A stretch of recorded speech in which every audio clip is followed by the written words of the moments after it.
everyone, welcome back to my channel. So today I wanted to share with you how to lose weight for free, but ultimately how to create healthy habits to ensure a lifestyle change.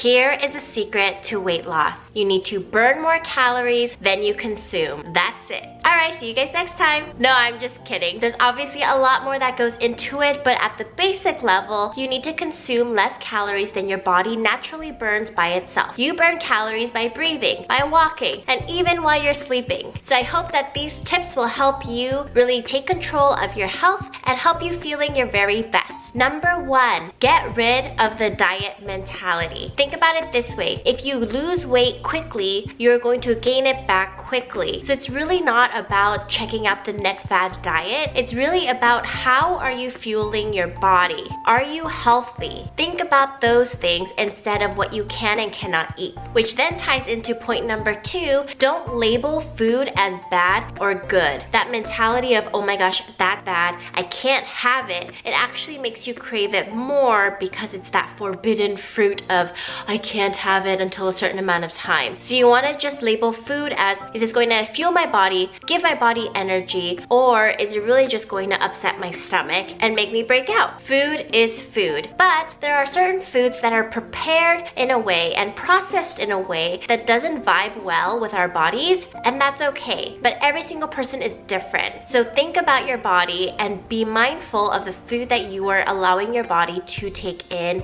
and digest. Point number 3, processed food versus whole food. And I don't mean Whole Foods, the market, although Whole Foods has some pretty darn good products. Whole foods are food items that can be found from earth, that are found from seeds that are grown from the ground. Processed food is man-made by a factory in a place. As much as we want to believe it, Cheetos are highly processed. There is no seed that when you water, that it will grow to be a cheese Cheeto. Someone made it in a factory with a bunch of other things in it. So we want to be mindful of fueling our bodies with whole food items that we know are natural and safe for our bodies to digest. Point number 4 is listening to your body. This is actually going with this framework called intuitive eating. Intuitive eating is a framework that was created in 1995 to teach people how to move away from dieting and to think about it more intuitively or based on how your body feels. It's about making food choices without feeling guilty, which I know a lot of people feel when they eat certain things. This is not about feeling guilty about a food item. It's about honoring when your body is hungry. It's about giving what your body needs, but also creating a balance between, treats and sweets and whole food items that are going to be helpful for your body. So it's really listening to your body and understanding how certain foods makes your body feel. You also want to respect your body when it's full, honoring when your body is full, and also just enjoying the pleasure of eating. Number 5 is portion control. I'm going to be saying this a lot, but a big part of portion control is listening to your body. Eat slower. Be mindful of your chewing, and are you just swallowing food and inhaling it? Or are you taking the time to chew and then feeling like, can I eat a little more? Or do I feel like I'm going to pop? It's okay to save your food and have leftovers for the next day. If anything, what college has taught me is that the longer your food can last you, the more money you save. If you can make one meal last into 2 meals or 3 meals, let's do it. America has one of the biggest portion sizes. If you go to places like Asia, you'll notice that the portion sizes are so much smaller. So we need to be mindful of our portion control and how much we are eating. Point number 6 is 12-12. It is a form of intermittent fasting, but basically you allow your body 12 hours to eat whatever you need and you listen to your body, and then you also stop eating for 12 hours. Usually when I wake up really early in the morning, I don't want to eat first thing anyway, so it's a very easy schedule to follow. Point number 7, drink more water. Right now, if you haven't had any water, go get a glass, drink it, and then come back and watch the rest of this video. A lot of times we're actually not hungry, we're just really dehydrated. So water is a great way to fuel your body and to give it what it needs. So you want to take your body weight, cut it in half, and that's how many ounces of water you should be drinking every single day. Number 8 is creating balanced meals. No matter what I eat, I always try to have these 3 things in my food. I'll have a protein, a vegetable, and a complex carb. So protein could be chicken breast, salmon, steak. It could even be chili. Then I like to add vegetables. So I'll either add broccoli, string beans, Brussels sprouts, carrots, whatever it is, any type of vegetable. The greener, the better. And then the third thing is a complex carbs, quinoa, brown rice, lentils, things like that, to help create a balanced meal. Number 9 is watch your sugar intake. You want to be mindful of how much sugar is in the things that you are eating. I think what I appreciate the most about cooking my own meals and baking my own things is realizing how much sugar goes into things, and you can modify when you're making it yourself. But when you go to a store and you buy a cookie, you have no idea how much sugar they added to it unless you read the nutrition labels. And you guessed it, point number 10 is read nutrition labels. Whenever I read nutrition labels, I always look at these 4 things. I look at the serving size, I look at the carbohydrates, I look at the sugar, and I look at the sodium. I don't really care about calories because I know that as long as I'm looking at those 4 things, I'll be okay. You don't want to become too obsessed with it, but be mindful of certain things. For example, you want to look at the serving size. Is the whole box really meant for a party of 20, or is it meant for just 1? You want to look at the carbohydrates. I was so shocked to see that ramen noodles are so high in carbohydrates. Unless you're running a marathon, you don't really need that much. You want to look at the sugar intake, and you want to look at the sodium.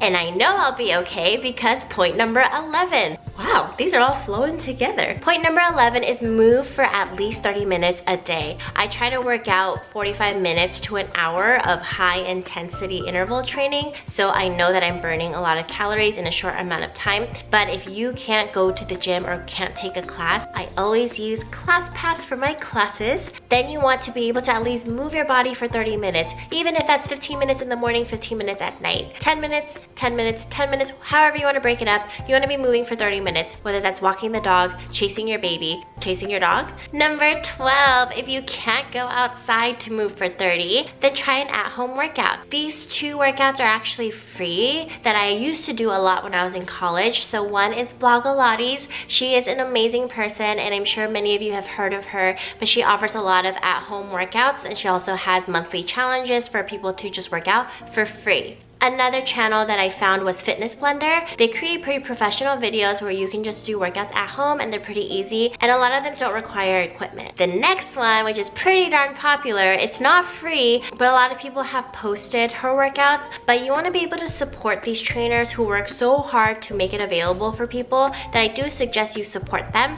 But it's Kayla Itzeen's BBG program. I only did it for about a month a few years ago, but because I was struggling with a lot of knee pain, it was hard for me to do all of the jump related workouts that she has included in her program. But that's also something that you can do, and it's only about 20 minutes a day. Number 13 is something that a lot of people are not aware of, and it's food sensitivities. You might be sensitive to a food item that you are not aware of. For me, I've lived my entire life believing I'm not allergic to anything except pollen, but I recently did a food sensitivity challenge through Arbonne, and I was able to realize, wow, there's a lot of things in my body that I didn't realize affected me so heavily until I eliminated it for 28 days, reintroduced it into my body after the 28 days, and started being mindful of how my body was reacting to it. Some signs that show you may be sensitive to some food items is experiencing bloating, gas, acne, inflammation, and joint pain. I suffered with intense joint pain, like I said, and so it was hard for me to do Kayla Itzeen's BBG program, but after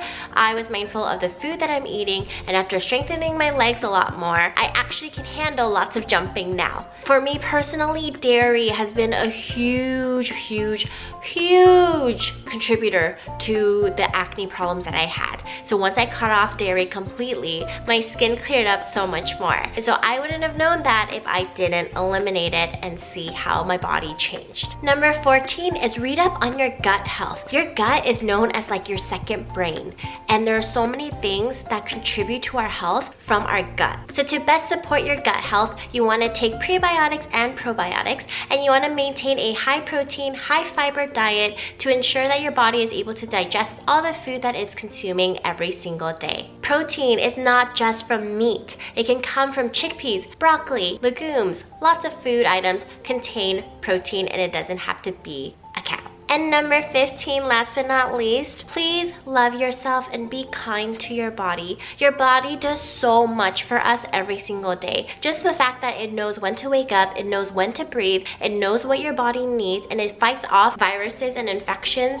and heals so well. I think we need to honor our bodies and treat it well and respectfully. All of our bodies are amazing. So please don't stress, because it's all about creating a lifestyle change. It's not going to happen overnight, but being mindful is the first step in creating that healthy body that you are at peace with. And part of having a healthy body is also having a healthy mind. If you like what you see, please like and subscribe, and I'll see you later. Bye!